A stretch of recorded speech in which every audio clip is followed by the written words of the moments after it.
Now the intermediate mesoderm. This intermediate mesoderm, it is situated between the paraxial and the lateral plate mesoderm, that is the intermediate mesoderm. This intermediate mesoderm in future participate in the formation of the genitourinary system. When we will study the genitourinary system, then it will again come the intermediate mesoderm, and it forms kidney and gonads, that is the testes and the ovary are developed from this intermediate mesoderm.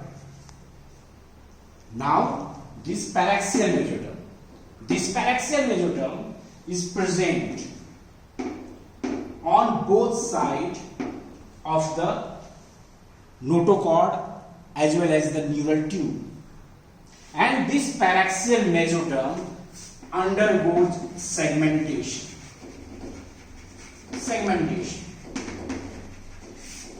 With segmentation, there are further changes occurs.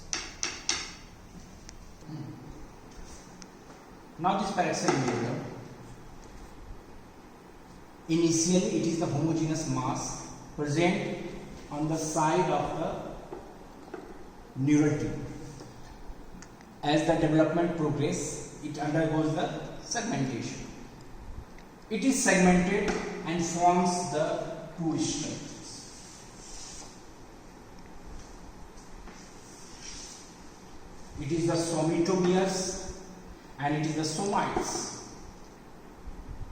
These are the parts of this paraxial mesoderm, the somatomeres and the somites.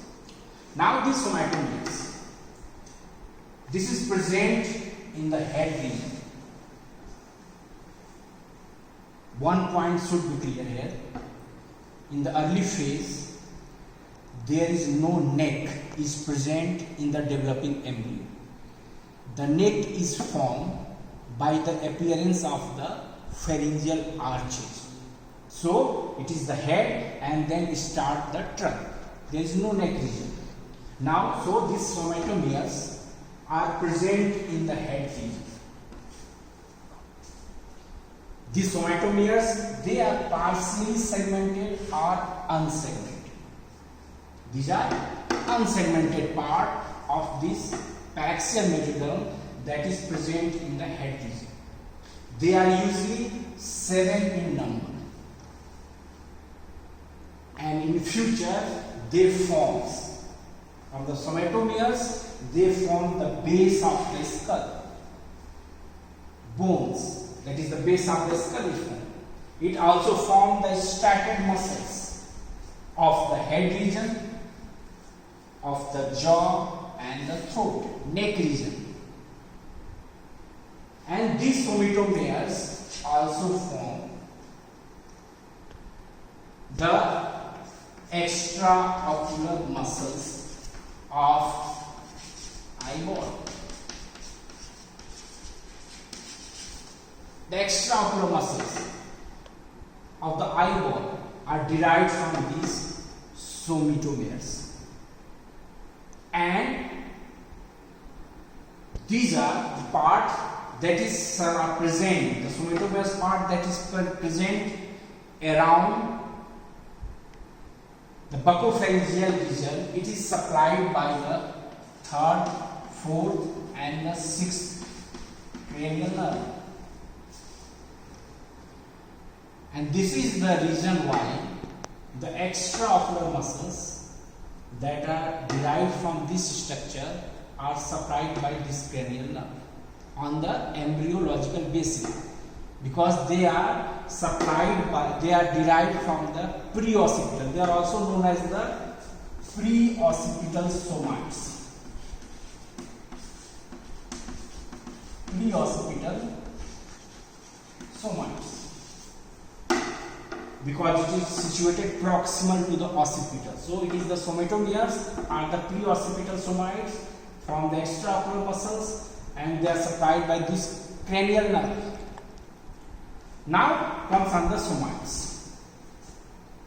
These somites start from the occipital region, of the embryo, and extend up to the caudal region. Caudal region, here it is the tail of the embryo. Extend up to the tail of the embryo. These somites, it is not present in the head region. It is start from the occipital region. They are segmented. It is unsegmented or partial segmented. These are segmented. Now the cranial most somites, it is known as the occipital somites. And they are present occipital, cervical, thoracic, lumbar, sacral and the coccygeal region. And these are the numbers. Occipitals, they are present in 4 pairs on both sides of the neural tube. Cervical, it is the 8, thoracic 12, lumbar 5, sacral 5, and the coccygeal is 8 to 10 in pairs. And these somites start to form from the 20th day of intrauterine life. The first somite, that is the occipital somites, appear. It is not the cervical. It is the occipital, is the cranial most. And at the end of the 5th week of development, there are present 42 to 44 pairs of the somites. They are formed up to the 5th week of the development. Start from the 20th day, 3rd week, middle of the 3rd week start, and it is continued up to the 5th week. And the human beings, it is the 42 to 44 pairs of somites are present. Now this section, it is the neural tube on the both sides. These are the somites. These somites are triangular in shape. On section they appear triangular. Now these somites further divided into, on the both sides, into the 3 regions. First, second and the third. The first region is ventromedial, or you can say it is directed towards the neural tube, while the third, it is directed towards the laterally, ectoderm. It is the 3 parts of each somite. The part first, it is known as the sclerotome, the first part. The second part, middle part, it is the myotome.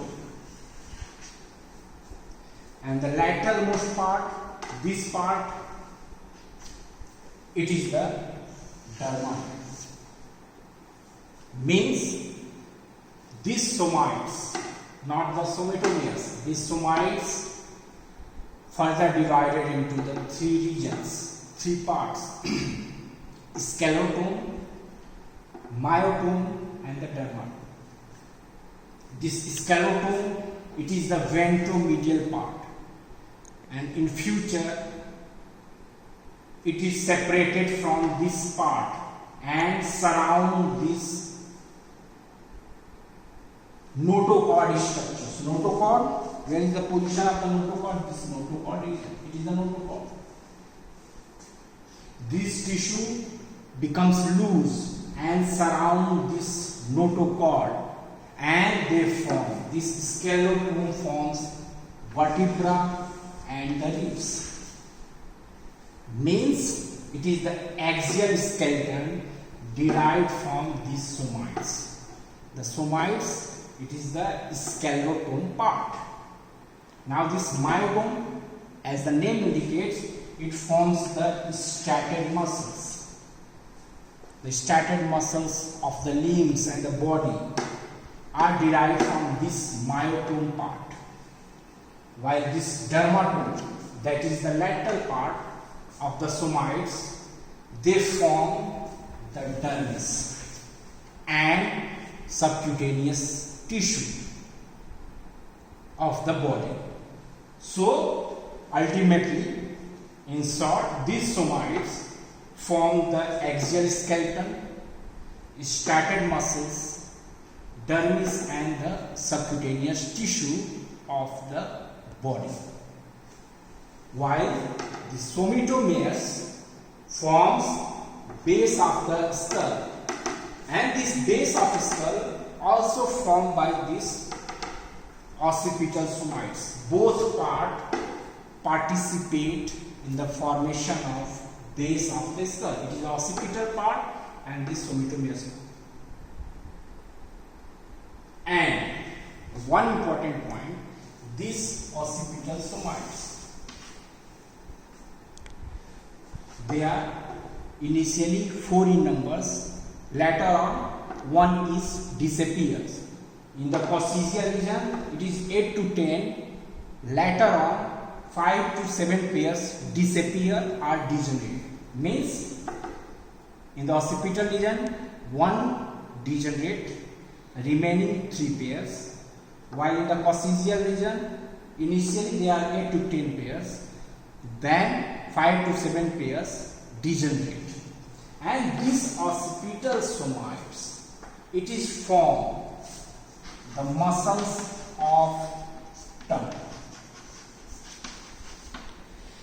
except palatoglossus. The muscles of the tongue is formed by these occipital somites. Only one, it is the palatoglossus muscles. And this occipital somite, it is supplied by the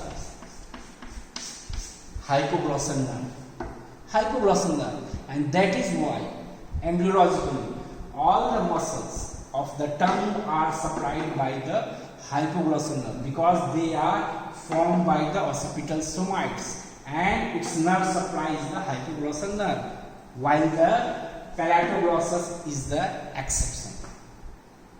So there are 2 embryological bases. One is the tongue, nerve supply of the tongue, why it is hypoglossal nerve, and the second, extraocular muscles supplied by the 3rd, 4th, 6th cranial nerve, because they are formed by this region and these are formed by this region.